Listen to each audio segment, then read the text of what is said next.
Hey guys, what's up? Welcome back as always to another edition of Deadlock Weekly, the show where I bring you all the latest news, leaks, esports roundups, and more every Sunday at 6 p.m. Eastern. If you want to stay in the loop, be sure to subscribe. It's barely been over 48 hours since Deadlock's most recent hero has released, and new ones are already leaking. And for those that are unaware, we obviously play on the playtest version of Deadlock with features that Valve is ready to push out to essentially the general public. But there's a much smaller playtest group. It could be as small as a few dozen or as large as a few hundred who have access to a build that, in my estimation, just based off what we've seen over the summer, is probably anywhere from 1 to 3 months at absolute maximum further along in development from the game that we know as Deadlock. It has insanely experimental features, things that often the devs are nowhere near close to putting in. That's how we found out about all the heroes that were added in the past update going back into May at the end of the spring. It's also why you might hear people call Paige Bookworm or Victor Frank. It's because those were the names that we knew them as for months until they only changed just recently. And this build is where we believe a lot of these leaks come from. And he's clearly deeply work in progress. The leaker mentioned this themselves and how they do have what seems to be a lot of placeholder abilities, like a hook that functions as mean as one, and that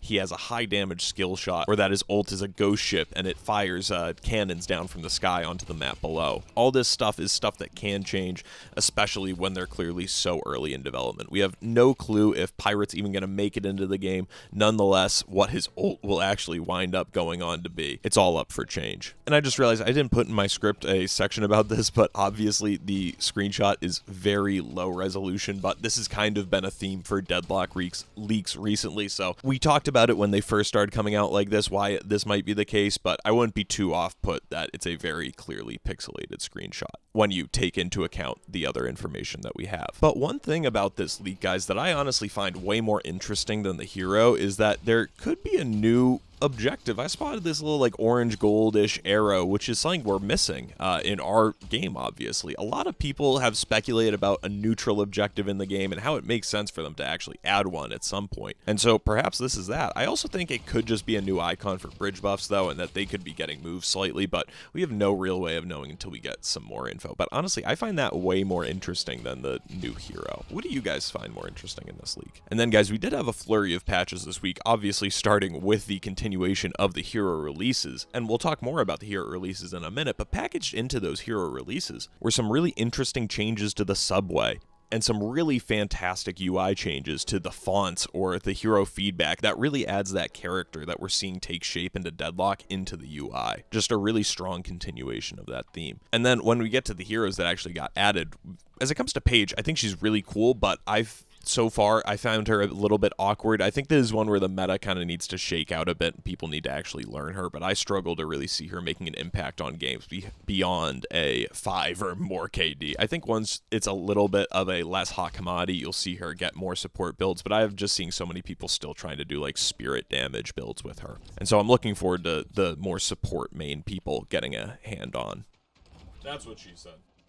Then Drifter was just fantastically overpowered on day one. He's an absolute pub stomper, and he's going to be that way as long as his kit remains the way that is, which it's fine. Like, there's nothing wrong with being a pub stomper, but he was particularly strong, and obviously the devs have reeled him in a bit. But he throws a wrench into the meta of just a fed hero melting everybody else. He's kind of like Yamato on steroids in the sense of, like, he can 1v1 someone with, like, 10k soul lead on him, and I absolutely love his design. I think his abilities are all super cool and play into like one of the coolest backstories we've gotten yet in Deadlock, and so they're going to need to keep balancing him out because he's always going to be super destructive with the permanent stacks on kills and things like that. So as the meta continues and we get a week and more removed from the release of these heroes, we'll see where it shakes out, but yeah, he's pretty strong. But I love his backstory and I love his character. But one thing I don't love is that they're tinkering with his smile way too much for my liking.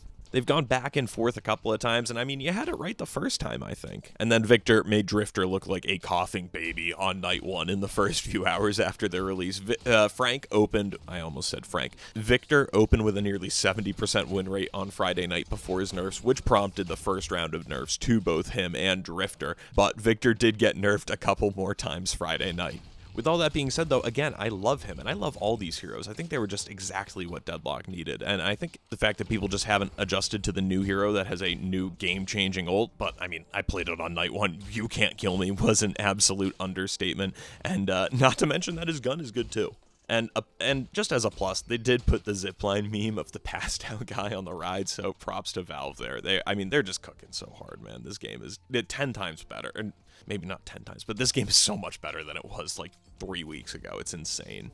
And I mentioned a flurry of patches. The second one came out on Thursday evening, and it's mainly a balance patch / bug fix on the new heroes. In fact, there hasn't been a single patch note about them changing any of the existing heroes since the 6 Heroes update dropped, which is all fine and dandy. Focus on the new problems, but it's worth mentioning that I haven't seen it. A lot of these changes, it's a mix of buffs and nerfs, which to me is a sign Valve is going off clear data or design choices that they've made on how the character is supposed to be played and which abilities should be used for what. A bit of a preview to Winrates Weekly, but Mina is really struggling, and it's mainly because she's just so squishy, and it's hard not to die with her in a fight. So when you read the patch notes and see how they've buffed Love Bites and buffed Nox Nostra, and then they nerf Sanguine Retreat, it's a bit puzzling to see that the thing she should be using to keep her alive in most cases is what gets nerfed. And then the third patch came out the next day, on Friday. It's a mere 3.5 hours after Victor's release, and Victor got slapped with some of the most heavy nerfs I've seen Valve give since the R8 Revolver. We talked earlier about how strong his kit is in regular MMQs, and yeah, those first 3 hours made it unmistakable. And Valve went so far as to cut his values in half in a lot of places, and continued throughout Friday night. I'm sure we're going to get another similar balance patch at some point next week, if we did in fact get multiple this week, which obviously we did. And one of those under the hood patches, though, did introduce a short-lived trooper bug, completely breaking the troopers and having them run right past the objectives and into the enemy base, if they could make it there. While completely game-breaking, it was also entirely fixed a bit over an hour later. These are the fun ebbs and flows of being a playtester in my eyes. But that's easy for me to say because I wasn't playing while it was happening. And the devs have been cranking out these patches, obviously because they care about the game, but also because there are more people playing now than the many months prior, crossing 60,000 online players this week, and the devs are making sure we can still enjoy the game, but also that it keeps the general goodwill sentiment with the larger general gaming public, which is something that a theme that we've kind of talked about over the past year, is that everybody does kind of remember this with kind of like, maybe not rose-tinted glasses, but a happy view of like, oh yeah, that game was really fun. It was unfinished, but yeah, it was really fun. I'd look to come back to it when it is getting more finished, which is why we've seen such a big player increase these past couple weeks, right? And it's kept more than goodwill with some members of the gaming community. For example, Shroud. I mean, here's the clip. It's the same shit as before, though. Vegas, same shit as before. Still one of the best games ever made.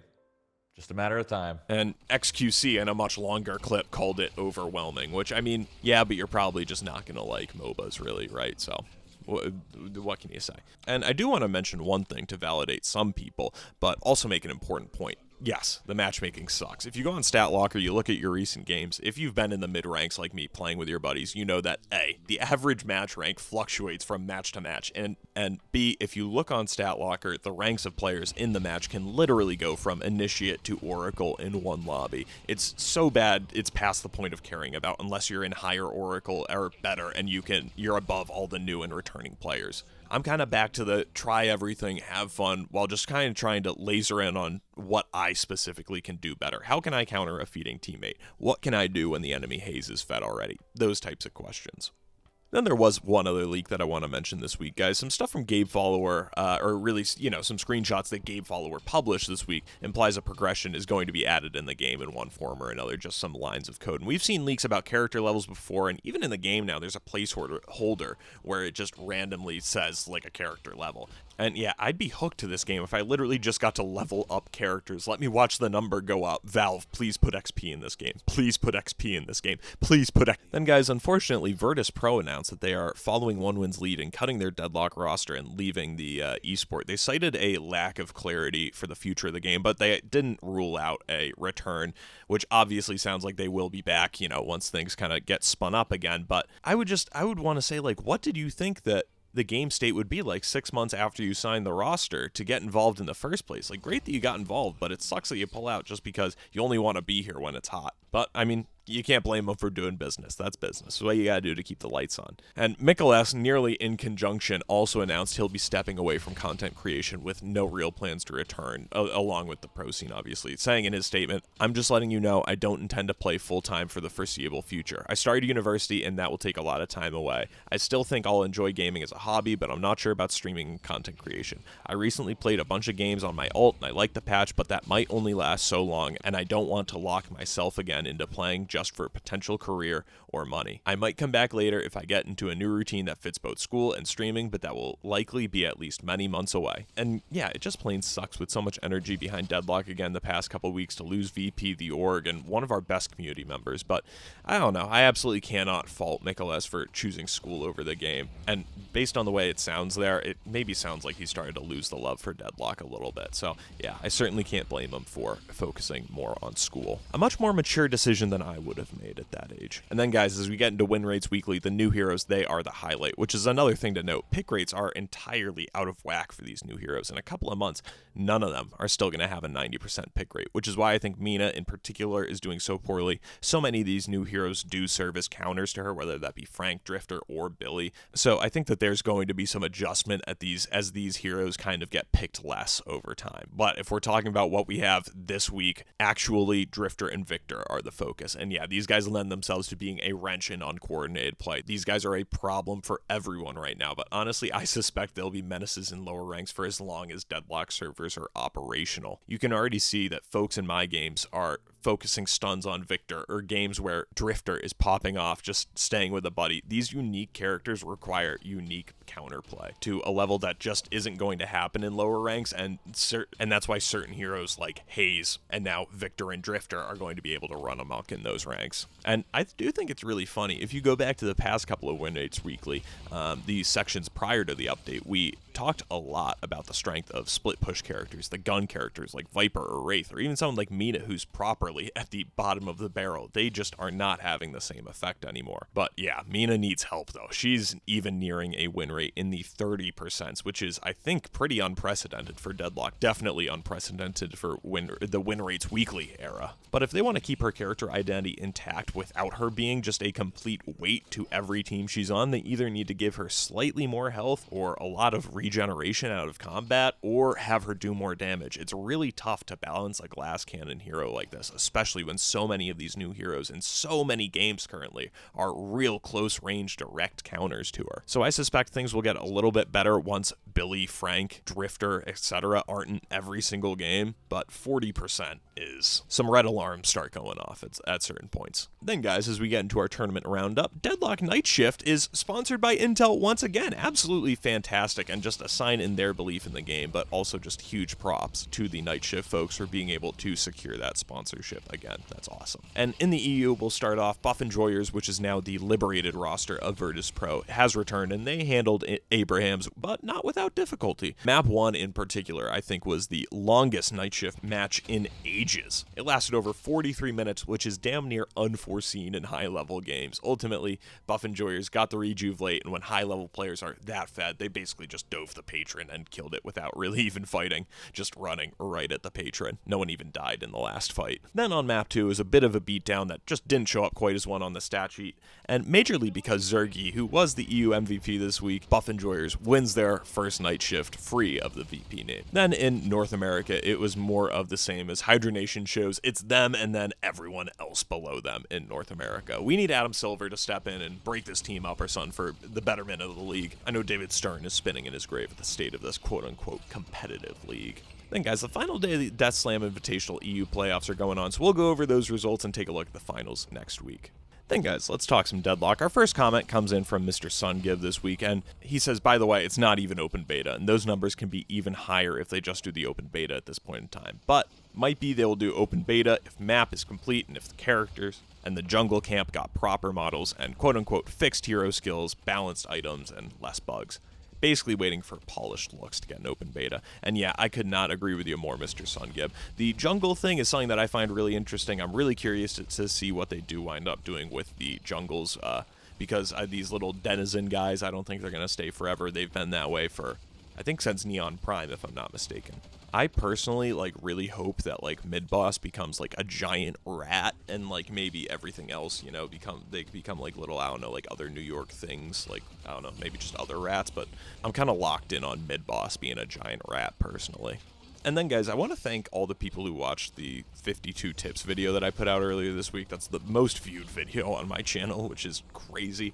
And so I just want to say thank you so much for all the people that watched that. And it reached some new folks, and so I wanted to answer a couple of those questions. I replied to their comments, but I wanted to say that here because it's clear there are some folks who just don't know this stuff. So the first one was, can you spend unsecured souls? Yes, you can. The thing with unsecured souls is that they are the souls you get spent last. So if you have 1,600 souls in total and you spend 800 of them on a tier 1 item and the other 800 are unsecured souls, you'd be left with 800 unsecured souls. You can still spend them. You could buy a tier 2 item and spend all those souls at once, but just know they are the last thing to get spent. And then on top of that, how to parry, just press F.